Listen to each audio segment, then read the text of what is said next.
তৃণমূল কংগ্রেসের পঞ্চায়েত সদস্য ছেলেকে ধারালো অস্ত্র দিয়ে কোপানোর অভিযোগ বিজেপি কর্মীর বিরুদ্ধে। ডায়মন্ড হারবার থানার মশারহাট এলাকায় তৃণমূল পঞ্চায়েত সদস্য ছেলেকে ধারালো অস্ত্র দিয়ে কোপানোর অভিযোগ বিজেপির বিরুদ্ধে। ঘটনায় চাঞ্চল্য ছড়ায় এলাকায়। স্থানীয় সূত্রে জানা যায়, বুধবার দিন রাত্রে মশারহাট বাজারে দাঁড়িয়েছিল তৃণমূল পঞ্চায়েত সদস্য পার্বতী জানার ছেলে কৌশিক জানা। আর সেই সময় নবকুমার নস্কর নামে এক বিজেপি কর্মী পেছন দিক থেকে ধারালো অস্ত্র নিয়ে এসে এলোপাথারি কোপাতে থাকে কৌশিক জানাকে। ঘটনায় গুরুতরভাবে আহত পঞ্চায়েত সদস্যের ছেলে কৌশিক জানা। বর্তমানে ডায়মন্ড হারবার হাসপাতালে চিকিৎসাধীন কৌশিক। ঘটনার সূত্রপাত গতকাল মশারহাট এলাকায় দোল উপলক্ষে সন্ধ্যাকালীন একটি অনুষ্ঠান চলছিল। আর ঠিক সেই সময়ে ওই বিজেপি কর্মী নবকুমার নস্কর মদ্যপ অবস্থায় স্টেজে উঠতে যায়, আর তাতেই বাধা দিয়েছিল কৌশিক। সেই আগেই তাকে ধারালো অস্ত্র দিয়ে কোপানোর অভিযোগ। তবে কৌশিকের পরিবারের পক্ষ থেকে অভিযোগ করা হয়েছে, যেহেতু কৌশিক তৃণমূল কংগ্রেসের একজন সক্রিয় সদস্য এবং এলাকায় মানুষের পাশে দাঁড়াতো, সেই কারণেই দীর্ঘদিনের রাগ ছিল ওই বিজেপি কর্মী নবকুমার নস্করের, তাই পরিকল্পিতভাবে তাকে খুন করার চেষ্টা করেছিল। এই ঘটনায় ডায়মন্ড হারবার থানায় এই নবকুমার নস্করের নামে অভিযোগ দায়ের করেছে আহত কৌশিকের পরিবার। বুধবার দিন রাত্রে কৌশিকের সাথে দেখা করতে আসে ডায়মন্ড হারবার বিধানসভা তৃণমূল কংগ্রেসের অবজারভার শামীম আহমেদ। আর এই ঘটনাকে কেন্দ্র করে রাজনৈতিক রং লেগেছে। তৃণমূলের পক্ষ থেকে অভিযোগ করা হয়েছে, কৌশিককে পরিকল্পিতভাবে খুন করতে চেয়েছিল বিজেপি কর্মী নবকুমার নস্কর। এটাই বিজেপির কালচার, এমনটাই জানান ডায়মন্ড হারবার সাংগঠনিক জেলার মহিলা সভানেত্রী মনমোহিনী বিশ্বাস। Bureau report, XTV Bangla. কি ঘটনা ঘটেছে? অভিযোগ করা হচ্ছে নাকি এক তৃণমূল কংগ্রেসের কর্মীকে মারধর করা হয়েছে, বিজেপির কর্মীরা কুপিয়েছে, কি বলবেন? অভিযোগ বলছেন কেন? কতটা সত্যতা আছে তার মধ্যে সেটা হসপিটালে ছেলেটা ভর্তি আছে, সেখানে গেলেই বোঝা যাবে যে তাকে মেরেছে কিনা। পিছন থেকে কুপিয়েছে, সারা শরীরে কোপানো, মেরেই ফেলে দিত। আরএসএসের কাজ যা, বিজেপির কাজ যা, সেটাই করছে। সামনে নির্বাচন, সেই নির্বাচনকে কেন্দ্র করে আজকে তো তৃণমূলের একটা দুটোকে মারলে হয়তো তারা ভয় পেয়ে যাবে, এটা ভাবছে। কিন্তু আমরা তো ভয় পাওয়ার যন্ত্র নই, আমরা তো মানুষের সাথে আছি, মানুষের পাশে আছি। অভিষেক বন্দ্যোপাধ্যায় আমাদের যে শিক্ষা দিয়েছে, আমাদের লড়াকু নেতৃত্ব, আমাদের শামীম রয়েছে, আমরা প্রত্যেকে রয়েছি, আমরা কিন্তু কাউকে ভয় পাই না। আরএসএস যত লাফাবে, লম্পঝম্প করবে, যত আমাদের দিকে অ্যাটাক করবে, তত মানুষ আমাদেরকে মারলো কেন আজকে? আক্রোশ। কৌশিককে জব্দ করলে মশারহাটে তাহলে 4টে ভোট বিজেপি বেশি পাবে, তাই কৌশিকের সংগঠন আছে, তাই ভেঙে দেওয়ার জন্য শামীমের নেতৃত্বে চলছে।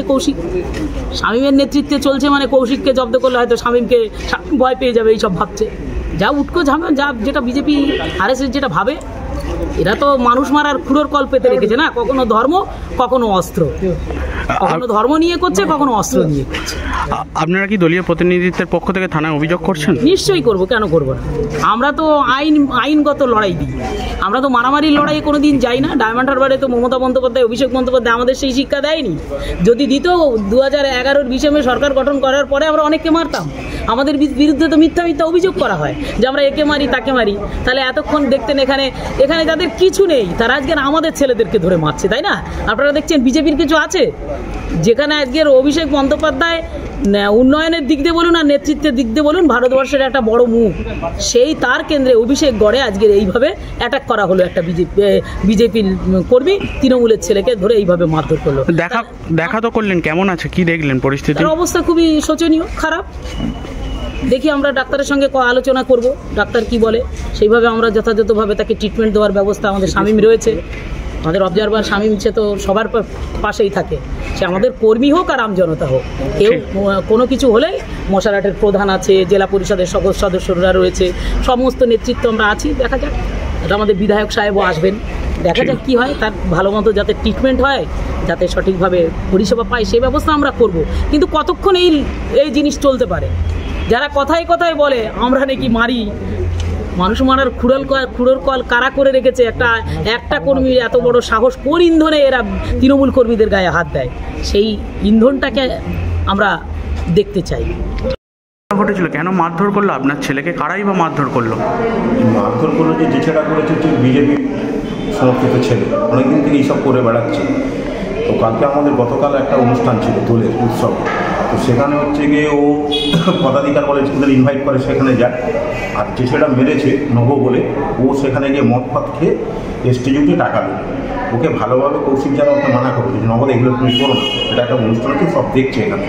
ও সেসব কোনো কথা শোনেনি, জোর করে গা জলে উঠতে গেছে। কৌশিক মানা করতে গেলে কৌশিককে হাত চালিয়ে দিয়েছে। তারপর সব ওখানকার ছেলেরা ছিল, ক্লাবের ছেলেরা ছাড়িয়ে ওকে বার করে নিয়ে এসেছে। যেহেতু ওইটাও ওর গায়ে লেগেছে, ও আজকে সকাল থেকে কোদাকুদি করছে কৌশিককে মারবে। ফলে আজকে বিকেলবেলা তখন বাজে 5:30 6টা বাজে, আমরা দোকানের সামনে, আমাদের দোকান আছে, দোকানের সামনে দাঁড়িয়ে আছে। ও একবার সাইকেলে করে ভোজা নিয়ে লাঠি নিয়ে গেল, চলে গেল, আমরা দাঁড়িয়ে আছি, ঠিক আছে। ও পিছন দিক দিয়ে, বাজারের পিছন দিকে ব্যাক করে এসে, পিছন দিক দিয়ে এসে পুরো ভোজালে দিয়ে ওকে কুপিয়ে দিয়েছে সঙ্গে সঙ্গে। ও সহপাঠী অশোক মণ্ডল ছিল, ছাড়িয়ে দিয়েছে। ছাড় দেওয়ার পর পাবলিক সব জমা হয়ে গেছে, সব ছাড়িয়ে দিল, পালাতে যাচ্ছিলো, ধরে নিয়েছে। ধরে তখন ওকে মারতে দেয়নি, দড়ি মেরে ওকে সব ওখানে রাখা হয়েছে। তারপর আমরা প্রশাসনের সাহায্য নিয়ে ওকে সঙ্গে আমরা হ্যান্ড ওভার করি। মূলত কৌশিকই তৃণমূল করতে বলেই রাখছিল দীর্ঘদিন ধরে? হ্যাঁ। যে মারধর করেছে তার পুরো নামটা কি? নব নস্কর। বর্তমানে অভিযোগ জানিয়েছেন ডায়মন্ডহারবার থানায় আপনারা? হ্যাঁ, আমরা জানাবো। এখানকার ট্রিটমেন্টটা আগে দেখছি আমরা, করার পর আমরা এখনই থানায় যাবো, গিয়ে আমরা অভিযোগ জানাবো। প্রশাসনের যদি সাহায্য নেন আমরা প্রশাসনের সাহায্যের মাধ্যমে আমরা, এবং অভিযোগ জানানো আছে। এর আগেও 2-4 বার তাকে ধরে মেরেছে, অভিযোগ জানানো আছে। প্লাস আমরা এটাকে কমপ্লেন লঞ্চ করবো, কিছুক্ষণ গিয়ে কমপ্লেন লঞ্চ। এখন কৌশিক কেমন আছে? ছেলে কেমন আছে দেখলেন? মোটামুটি আউট অফ ডেঞ্জার। হ্যাঁ, তবে চোট হয়েছে, ইঞ্জুরি হয়েছে, প্রচুর রক্তক্ষরণ হয়েছে। কি দিয়ে মারলো? মেরেছে ওর একটা ওই ভোজালির মতো ছিল লম্বা, সেইটা দিয়ে পেছন দিকে গিয়ে মেরে দিয়েছে। ও বুঝতে পারেন, ও বাজারের পেছন দিক দিয়ে গেছে, ফ্রন্টের সামনে দিয়ে যায়নি, বাগান দিয়ে টপকে এসে ঘুরে পেয়ে ওর সামনের দিকে বসেছিল রাস্তার দিকে, আর পেছন দিক থেকে গিয়ে অ্যাটাক করেছে। কি নাম আপনার? আমার নাম সুরজ জানা। আপনি কে হন? আমি কৌশিক জানার বাবা।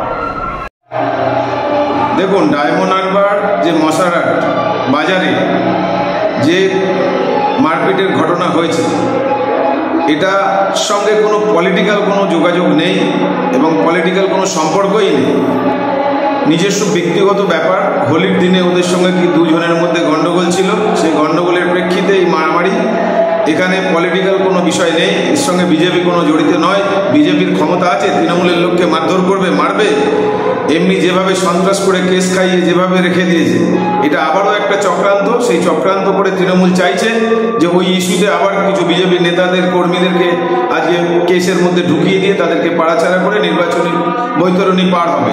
তাই আমরা বলছি প্রশাসনকে এটা সঠিকভাবে তদন্ত করুক, সত্যিকারের যে দোষী হবে সে সাজা পাবে।